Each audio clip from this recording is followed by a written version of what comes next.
पलमको नूतन block मान्यता पाई जिलापालंकु दाबीपत्र प्रदान।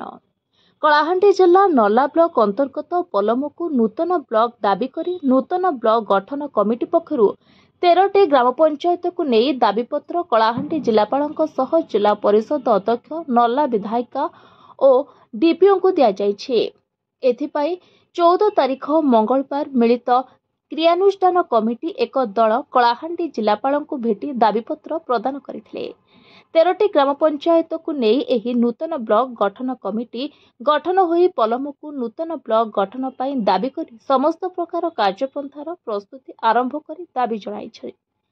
तेबे प्रथमे सभापति सरोज सेठी तत्वावधान रे प्रथमे जिलापाल तापरे जिला परिषद अध्यक्ष डीपीओ एवं नला विधायिका एही दाबीपत्र प्रदान करथिले।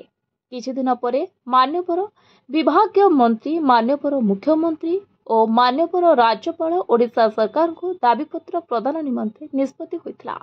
13टी ग्राम पंचायतर समस्त कार्यकर्ता माने तथा ग्राम पंचायतर शिक्षाविद जनसाधारण जिलापालंक कार्यालय रे उपस्थित रही दाबीपत्र प्रदान करथिले।